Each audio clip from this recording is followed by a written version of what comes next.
Five,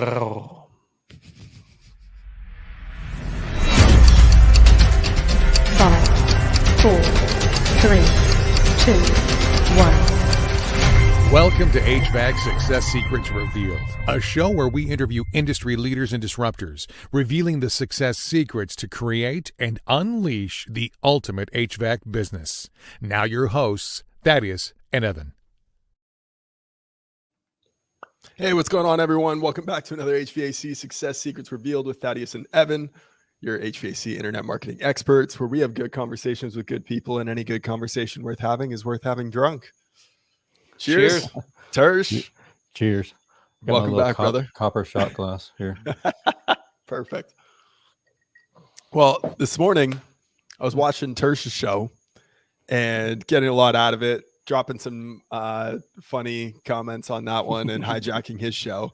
And I was like, dude, we need to get you back on here. And we actually didn't have a guest for this show, but I've been dying to have this conversation with someone around having a local podcast.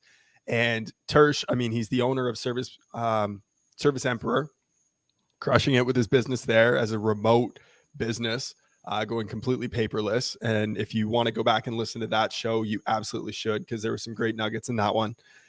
But he also runs Service Business Mastery podcast, where they're dropping incredible nuggets and information on how to run a successful service business. And when he's not busy with either of those two projects, he also runs Shop Small SAV for his town of Savannah, Georgia, with local businesses. And this is the conversation that I really wanted to have around how you can utilize your business and run a local business podcast, connecting with other business owners. So I'm really excited to dive into this conversation, man, and learn more about how you're approaching it with your business, the benefits of it, and how someone could really go about doing this for themselves. So thanks so much for joining us, man.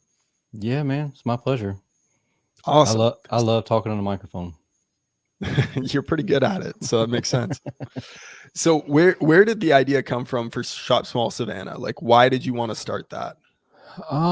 It's been kind of a spinoff of the Service Business Mastery podcast, because I had some local people asking about how to start a podcast and all that good jazz. And it was kind of a, hey, I'll show you how to do it. Everybody was in my networking group already, and they were wanting evergreen content, but they didn't want to pay basically a publishing agency or whatever to create a full-on commercial. And I was like, shoot, I can. And so actually somebody presented it to me. They were like, we were told that we could get evergreen content by sharing on podcasts and stuff like that. And I was like, well, it doesn't really match the podcast that I have currently, because they're from all different, they were from all different trades, and some were realtors and all kinds of other things that really wouldn't make sense to be on the Service Business Mastery podcast. And so then I was like, okay, let me start up this other podcast. And basically I was the president of the Small Business Chamber in Savannah. And I was like, well, everybody that's in the chamber, if y'all want to be on the show, just come on the show. And I kind of broke the ice on that. And then it really just kind of snowballed from there. It's not one of my forefront projects, but it's also something that's very easy for me to get back into the community. Anytime I'm like, hey, anybody want to be on the show? Local businesses only, blah, blah, blah. And then all of a sudden I have this bum rush of local businesses. I get to meet new people, and we can dive deeper into all those great side effects of having that. Totally. Well, yeah. And let's get right into that. Like, why would someone want to start a local business podcast? Like, it just seems like extra work. What would be the benefit of it?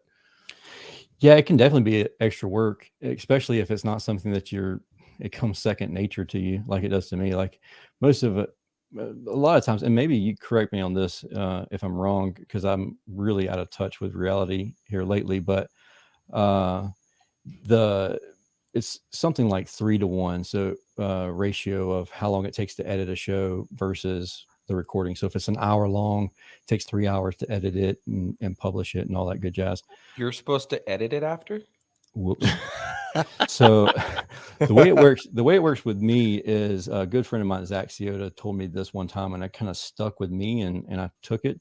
And he said, if you make any mistakes, you're never coming back on the show. So that's it. So Don't fuck up. Don't fuck up. We're not editing this, so just don't screw up. And that's kind of the way that I roll with it. Now, if I do have some mess ups, I'll jot down the time and everything and get it fixed. But for the most part, I mean, we let it roll, post, and that's the great thing. Coming into the episode pretty prepared, or relatively prepared, it's pretty easy to get all the post production put out there pretty fast. But anyways, the good part of doing a podcast locally is meeting other business owners, small business owners, especially if you kind of limit the people that are allowed to be on the show. Like if you just make it so it's open reigns for everybody, you're going to get bum rushed with a bunch of people that aren't really great people. And you can really hone in your referral network, and referral marketing is everything. We all know that. If you can get a referral, you're more likely to succeed in that sales call. So it's really powerful to get people. And I will tell you, I have had the most random people on the show, a whole life, as a female only doctor. And like, she made me blush the entire time because she was talking about things that I would never talk about. And so it was like, she was taking me out of my comfort zone, but at the same time, I was a really good sport about it. She was a good sport about it. And she shares the content constantly. So that it's that, and then constantly mentioning Service Emperor, air conditioning, HVAC, whatever, home service stuff. And then you're getting that transcribed and put it on our website under the, local podcast. And so then you get a little bit of local SEO value along with it. Nice. Well, and I love that. And I'm sure, Evan, you're going to circle back to that because that's a golden nugget. But, it starts with just doing it, right? When you look at actually putting the work in, and a lot of people are going to wait till it's perfect and then they're going to not ever do it. Where if you just go ahead and get it done, but I caution people is like when you mention the guests, have a vetting process, have a pre-screening process, have a conversation with somebody ahead of time before you have them as a guest. Well, I guess in terms of depends on how you do your show. I look at hours we go live. There's no take backs with our show. If we have a dud guest, then we're fucked, right? Whereas if you're pre-recording it, you can just maybe not air that one. So being cognizant of that. But the other question I have is, what's a bum rush? You've mentioned that twice now. You'll have a bum rush. Well, welcome to South Georgia, there, bud. Okay, you don't necessarily have to answer that question, but unless you want to. But I thought that was hilarious. Yeah, I didn't even realize I said it twice. So. Yeah, twice. Yeah. Hey man, I keep on saying it. We don't really care. What? Hey, slang y'all. is slang, man. Even being in Canada, I say y'all quite a bit. Anyways, getting back into it, Evan, did you want to touch on the transcribing and the SEO and the value there? Well, we've only got Tersh here for another 12 minutes because I know you got to run. So it's something that we could even stay on after that, and we can kind of give a breakdown afterwards on that. How are you finding guests? How are you going about finding these local guests? And what does your filtering process look like? If they can fog a mirror, they can come on the show. No, I'm just kidding. So really live and breathe in pulse. All right.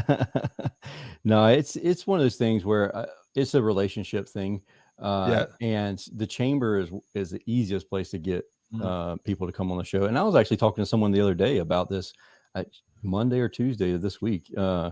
And we were talking about, he literally was talking with the owner of a furniture store. She wanted to start up a podcast, but she didn't want to do it all the time by herself. And so they were teaming up together. He's an HVAC company. And I was just telling him what mics to get and what all that good jazz. And so, but it's one of those things where you develop those relationships, and you don't necessarily have to be in that, like immediate service area. So like every time I record, I still record through StreamYard whenever I'm recording a local podcast. Now I have gone to like Tanya Reed. She's a plumber. She owns Henry Plumbing in Savannah, and I've gone to her location, set up microphones and everything. We recorded right there in her office. It was really cool. We did at that time. I didn't have all the GoPros and the DSLR cameras or none of that, so I didn't record video at that time. But I definitely was recording everything through my Rodecaster. And like now that I have this Zoom, it's even way easier just to go on location if I wanted to and do that. Like sometimes if I want to get into a location, like we do a little bit of light commercial work, not a ton of it, because that's a hella hard on AR. But I'll go out to like we go to Chick-fil-A. So the operators at Chick-fil-A, I'll go there and I'll put a microphone in their face and be like, oh, let's talk while you're working. And I'll just edit out the background noise. It's one of those things where it's come so second nature now to me that it's easy. Now, when I say that, if you listen to like the first couple of episodes of Service Business Mastery podcast, it's garbage. Like it's trash, but it's still there. I mean, it is, and it's a progression thing.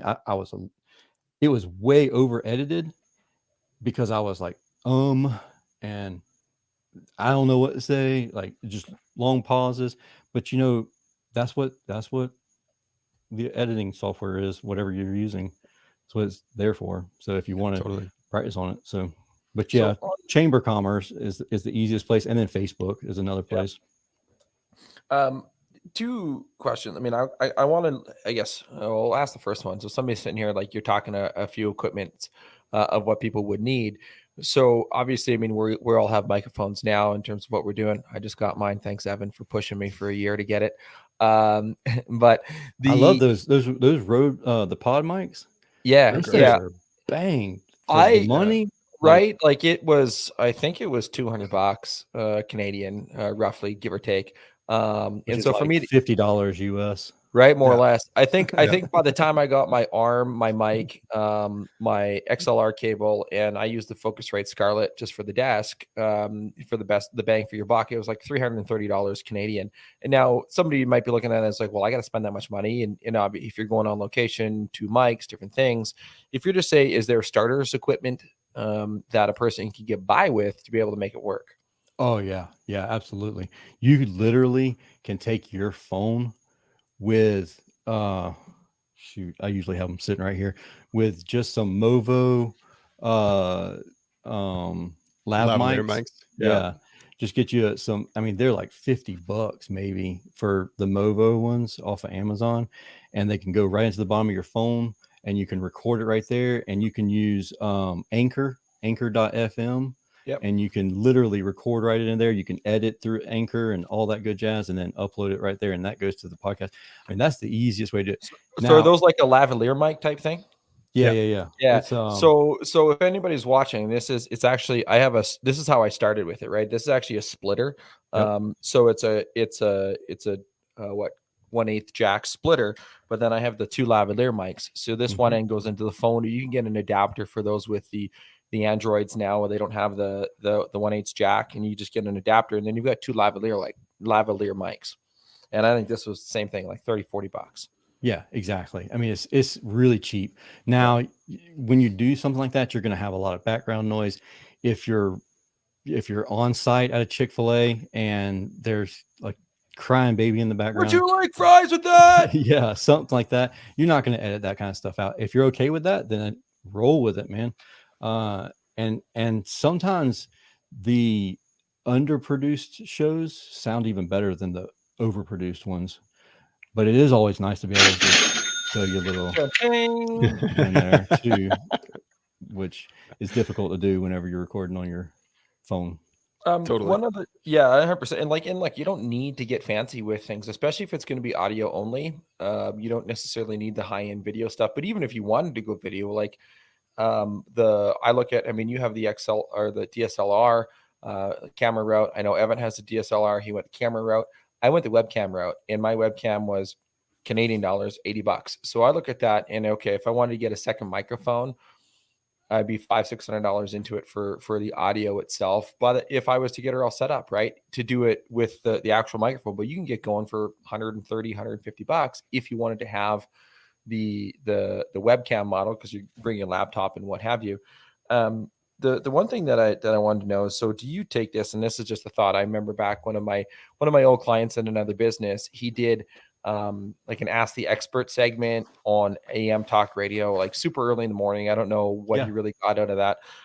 Would you ever then approach some of your local radio stations and say, hey, I have content created, it's up to par for what you need, would you want to air it to fill any content gaps? Yeah. Oh yeah, absolutely. And I know of people that have done that in the past, especially if they have a radio station and you can give them 30 minutes to an hour of content. And then you can do that. If you can create it to where it becomes a weekly, like you can be so consistent that you're going to record every Wednesday or something like that, and then edit it and give it to them on a Friday, where they actually will put that out on a show. Now, I don't do that personally because the Shop Small SAV podcast episodes, I don't record that consistently. Now I have a large database, a backlog of it, because I'll just get like a bum rush of people, and we'll record all day one day, and then I'll just have, it'll take me a couple weeks, and I'll just edit all the shows and then put it out there. And so I just have a lot to just put out sometimes, and then sometimes I might go 6 months without an episode of that, but that's not one that is not being built for a super, and this is something you have to really be careful of and be conscious of. This episode isn't necessarily an entertainment episode. This is an evergreen episode. So you're going to talk about your business and you're going to talk about their business, and you want to talk about your business a lot, not too much, but you want to talk about your business enough to where it provides the SEO value. And y'all talk about that a little bit later once you transcribe it, but you want to talk about the guest as much as possible too, so that they'll share the content. And then as long as it's evergreen, they'll keep sharing it. They can embed it into their website, and then people are constantly listening to it all the time. So that's something that I would just be conscious of.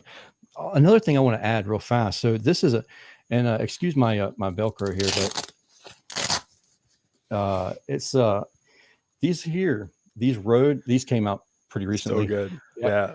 And there's the DJI just came out with an even better version of these than the Rodes, but they literally can go on the top of a GoPro. Like if you have GoPros, I have a couple of those, or on the top of a DSLR, or you can actually attach them to your cell phone too, and plug this little gadget right here into the bottom of your cell phone. And these are wireless. And they go a long distance. I mean, 100 foot easy. And so you can literally be having a conversation from across the room and record the whole thing. And back to your camera thing, if you have a relatively new iPhone Max of any sort, I mean, it's going to shoot 4K without any problem. And same with the Google phones too, some of the newer Samsungs. The cameras are definitely, they're phenomenal. Really good. Yeah. I mean, I don't really associate with many Android people, but ouch, folks. But, I'm kidding. Lesser folks. I'm kidding. One last question I have for you around.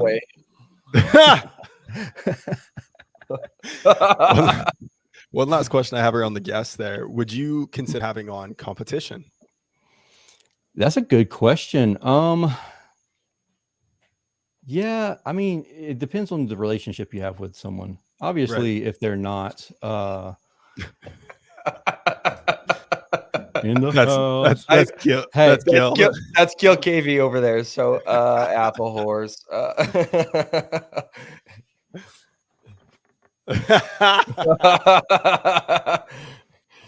Man, you should buy that many Apple products. You should get some stock options. Oh, that's just for service techs. We have some. Yeah, you're right. As much as we buy, we should. But anyways, it's a double-edged sword. So, I mean, helping out your competition.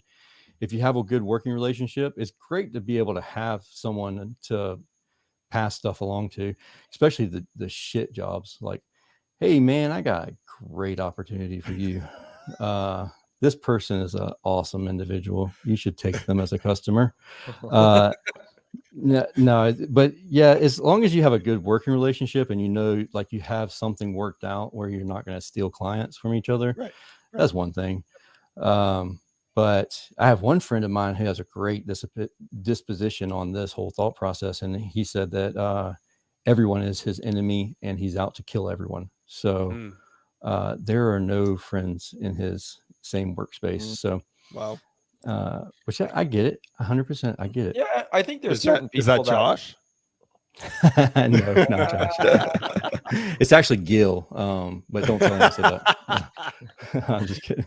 But I think, and you know, there are those people in there, right? And you look at, I mean, what you guys do at Service Business Mastery, you know, what we do with our show, what we do with our business, what we do with your business, and there are ways to bring each other up and together if they're the right fit. So making sure that if you have a competitor, get along with them and you have the same values and the same goals, then I think you can do this together with them.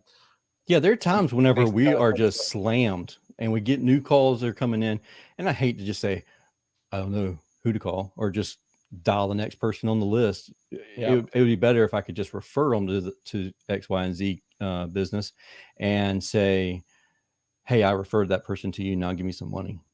But it doesn't always work out that way. All right. So I know that you have to roll. We're a minute past your time. So we're gonna do two things. We're gonna quickly promote where they can find you, and then we're gonna ask you the random question, and then you can bounce. Is that cool? Yeah, man. All right. So you can obviously find Tersh at his HVAC business, serviceemperor.com. Check out servicebusinessmastery.com. These will be in our show notes for later too. Don't worry. If you wanted to reach out, they actually have a group, facebook.com/groups/service business mastery podcast. And of course, if you have any questions, I know that he's cool with us dropping this, facebook.com/tersh.blissett. And you can reach out and have that convo there. I did not put up the Shop Small SAV link, but you said it's on your Service Emperor website. So they should be able to find that there. So without further ado, the random question generator is, what has been your 15 minutes of fame up to this point in your life? 15 minutes of fame. I'll tell you, I've been fortunate. I've had about 2 years of fame, more than what I needed, honestly. And 100% going to the AHR Expo or going to the Service World Expo that I've seen you guys at, and just hanging out with Gil. That anytime I'm with Gil somewhere, it's like, like Gil, and who's that guy beside you? Yeah, that's it, 100%. But anyways, yeah, it's being on the podcast and having people come up and say like, hey, how's your kids, and know that the background and the history of like my business. It was crazy. We were walking through Vegas last week, and a guy stops me and says, man, this is the guy I wanted to introduce you to. And he's talking to a different business owner that he was there with. And he's like, this guy runs his business remotely and blah, blah, blah. That's the one I was telling you about, does this paperless stuff. And I'm like, weird, but cool. I get it, because we just put ourselves out there. And so it's really awesome seeing all of the fans and people who actually give a crap about the content that we put out. Totally. No, it's a wild experience for sure. I would say that I think the most satisfactory thing of doing what we do is when people reach out and send a message and say, I love your guys' podcast. Keep doing what you're doing. It has helped me tremendously, because we know, like, and you guys too, with what you guys have and like our show, it's such a validating feeling. I mean, we don't do it for the feeling, but I mean, when you know that it impacts others, it definitely helps out. Tersh had a stalker at AHR. I did. I honestly thought I was getting stabbed. I thought I was going to get shanked. It was the most terrifying feeling ever. Several people ran interference, including my wife, and it was good. It was good. But Had a stalker. Yeah, a stalker. That's when you know you've made it, is when you got a Right? stalker. So, no, Tersh, I it was a appreciate great you, time. brother. Hey, Thanks I so much appreciate for you coming guys. on. I know you got to run, so Yeah, Go y'all be get good. that I'll sponsorship see y'all deal. later. Yeah, man. All right. See you. All right, Cheers, dude. we're gonna keep going though, Tersh. So anybody that's listening later on, thanks, Tersh. Yeah, buddy. Anybody that's listening later on, we're gonna continue to rock and roll here because there's a couple things that I wanted to unpack from that. Yes. And before we get into the SEO one, I know we chatted a little bit about don't do the video. I'm gonna walk that back. I'm going to say absolutely 100% unequivocally do the video, no questions asked, get it set up. Yep. And the reason that I say that is because of our webinar that we completed last Thursday and talking about the social media game plan and how to win the world online.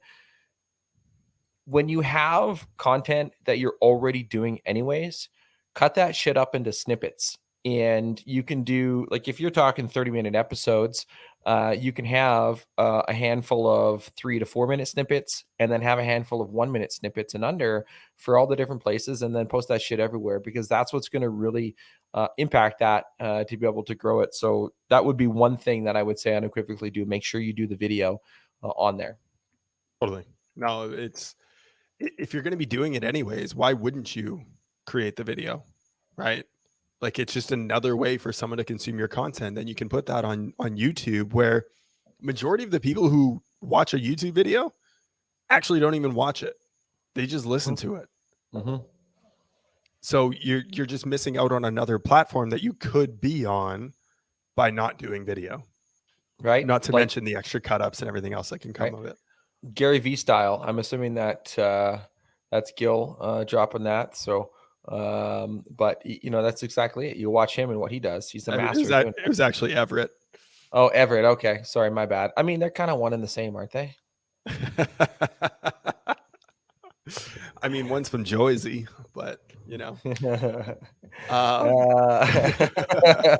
waiting to see if we can get some comments going in the back end of that. So yeah, they're having a good time over there. Yeah.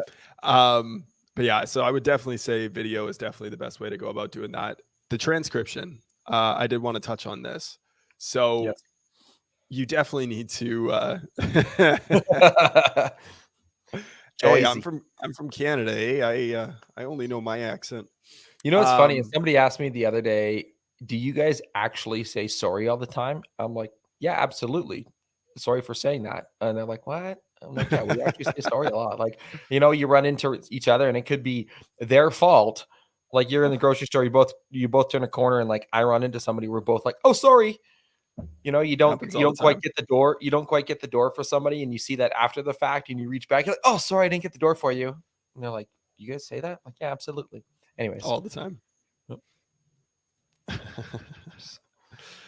It's called class. Yeah, a there fellow Canadian overtime Joe. Anyways, transcriptions. So essentially what this does is it creates a written document, for those that don't know, a written document of everything that was said on the show. So you can go back and you can edit that and you can put it out in more places again. So now you've got written word of it, and you can place that on your website and create a blog article based off of what was said during your podcast.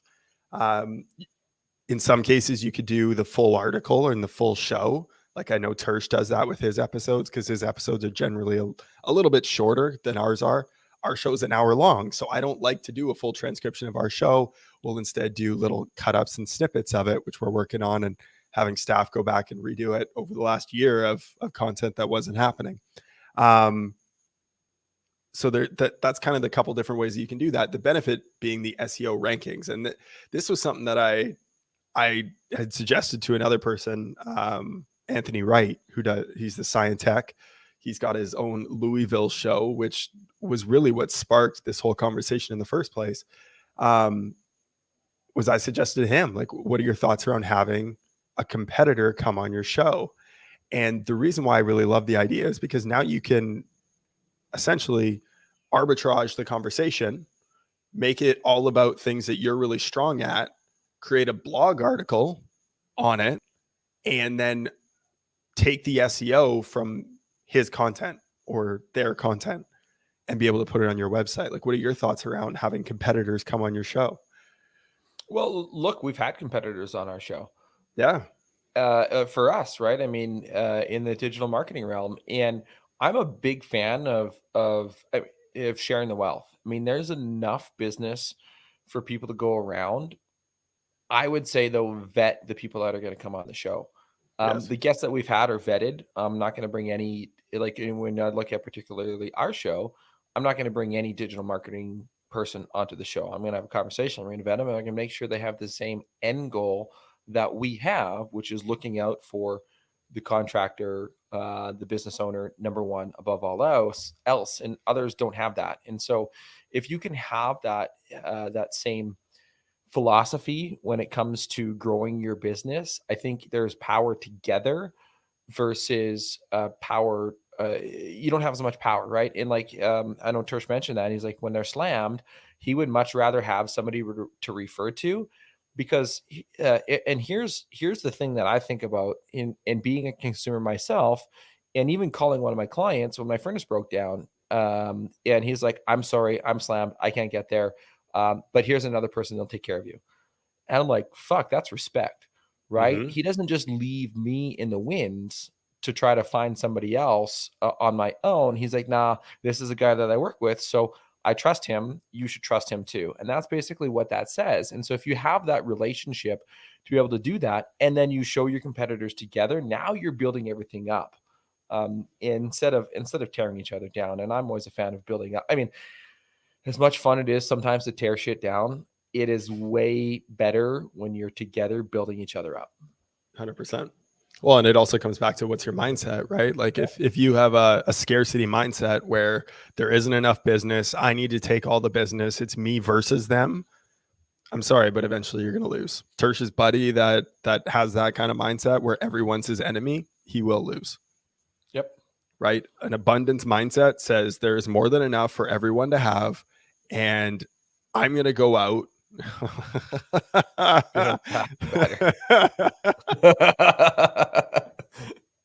Oh, fuck, Gil. So yes, the idea that you can go out and you can grow your business and other people can be successful too. It is possible. There are millions upon millions of units out there, business, like areas out there, markets out there. There's an abundance of success to be had for everyone. You may as well do it in a way that other people appreciate and respect you. and you don't have to do it by tearing other people down. So I love that. Right. Also, Anthony Wright happens to be watching in this episode. He tuned in and he said that he is actually working on scheduling a competitor right now. So I love it, dude. It's an opportunity to create more content around what it is that you're best at, and you can have real conversations with them. And maybe you don't go as far as to have like a direct competitor, but you just have someone else in the trades. And now you can have similar conversation around what are the frustrations that you're seeing with homeowners, you know, in hiring shoddy work or whatever, right? Like there's just so much room to have great conversations around the trades. I really think that you're going to get a lot out of that. I'm excited to see that episode, Anthony, and hear what comes of it, man. Because I think it's really going to separate you, and the amount of respect that you gain in the industry by having on a competitor, I think it's going to go leaps and bounds in terms of the marketplace and the impact you're going to make. So I'm excited about that. I did want to touch on editing as well.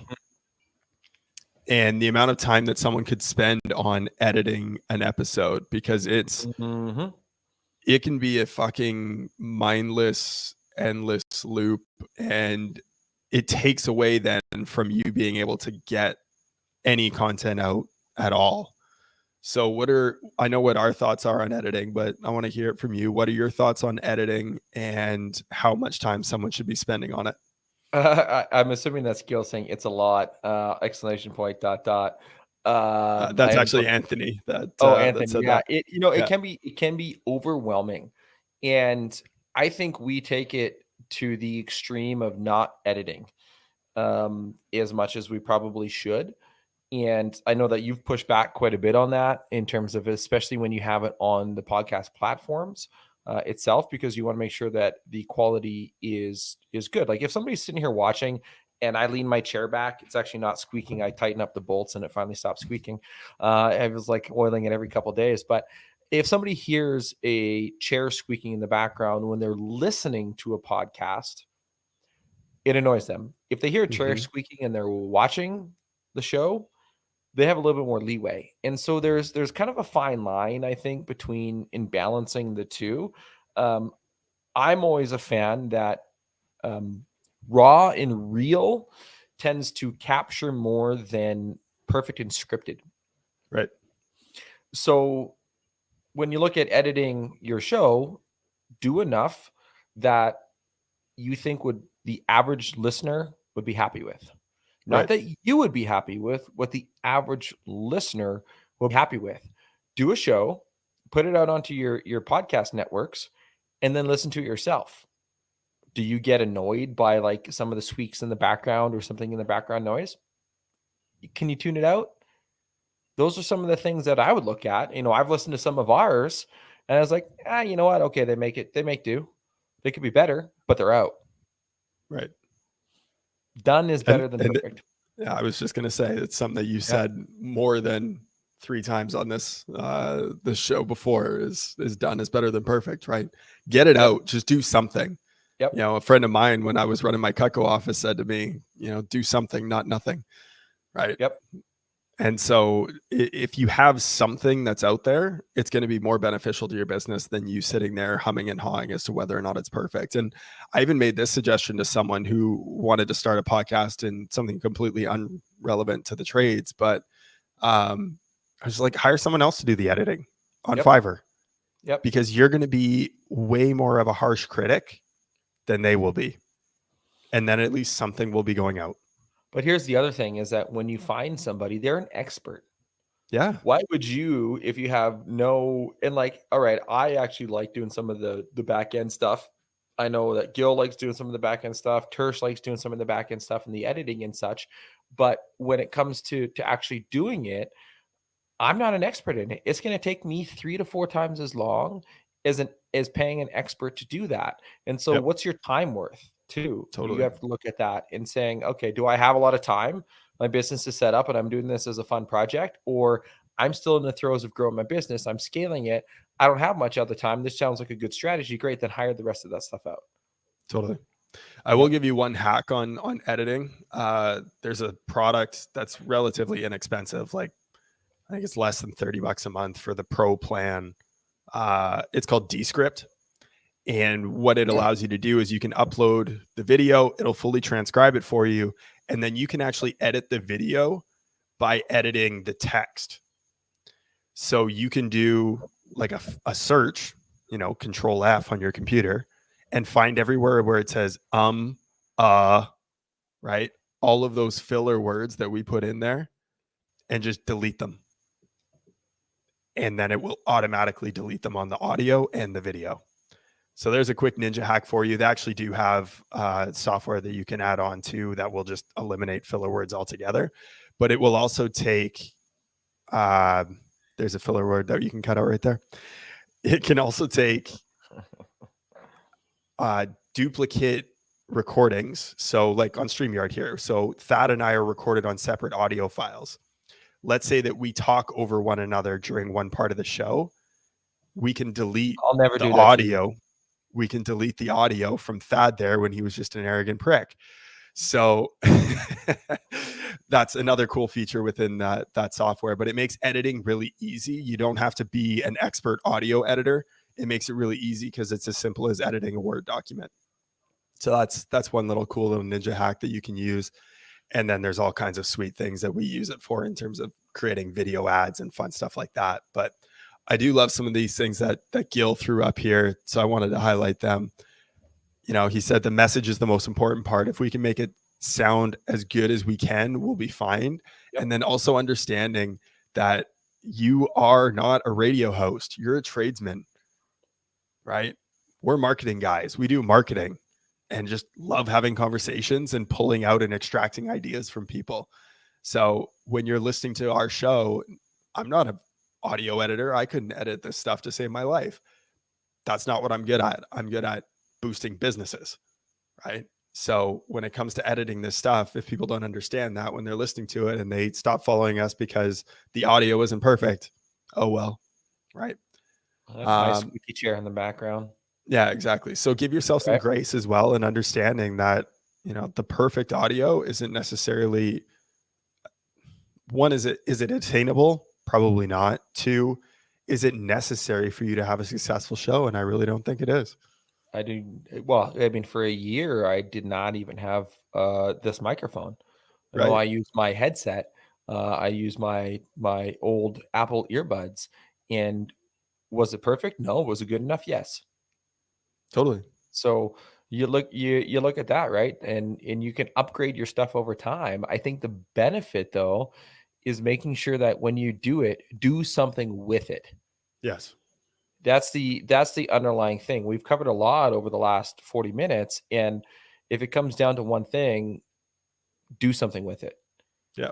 We've given you all this knowledge and we've shared all these different strategies. If you need to go back and listen to it again, then you go back and you listen to it again, right? And even, you know, your first episodes, as you know, Gil said, I mean, now his Facebook group is 30,000 plus strong. I don't even know what your download count is per episode, thousands, tens of thousands. From there, your first ones are always gonna be shit. Yep.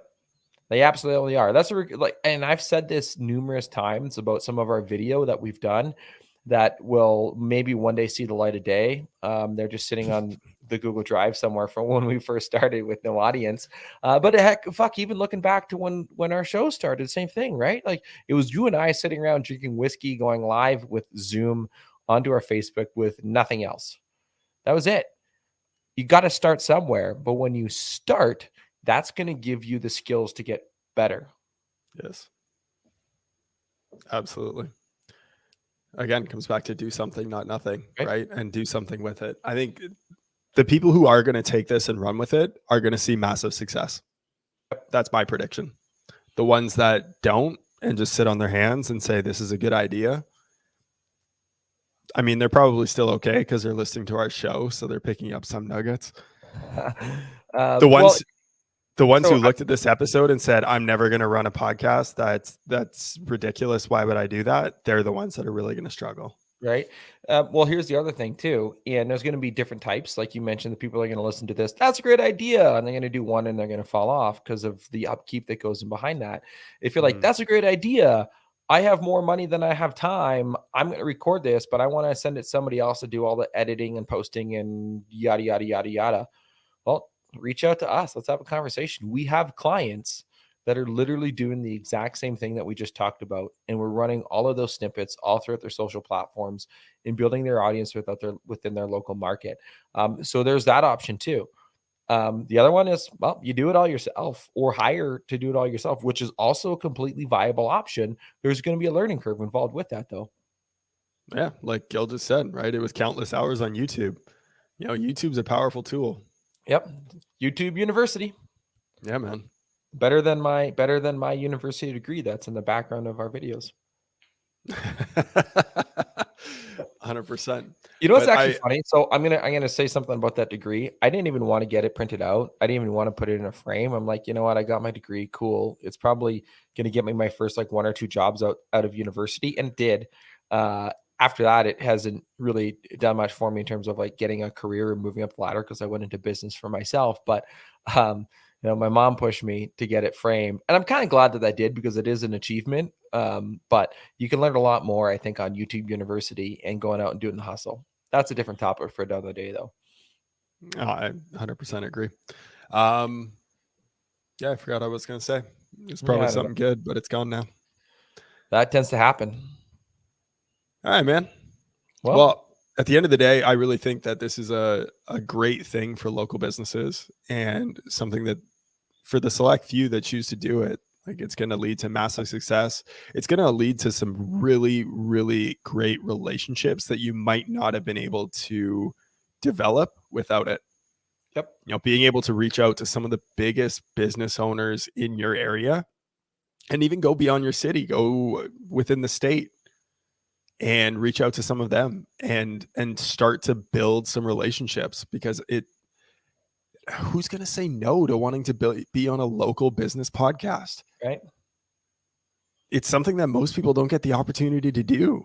No. And to be a guest on your show would be a great honor, and they would be excited to do it.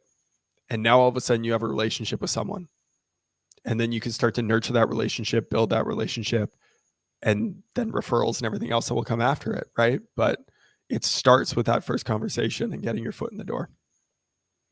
I agree. So with that in mind, my drink's almost done. I've enjoyed this show. I thought it was kind of fun. It was different than the usual mold. It definitely was. And there's definitely a lot of value for people to take from it. So I appreciate you, buddy. Thanks to Tersh for coming on the show. Yes, sir. And dropping some knowledge with us. And to all of our listeners, Gil and Everett and Anthony, thanks for chiming in. And until next time, cheers. Bum rush.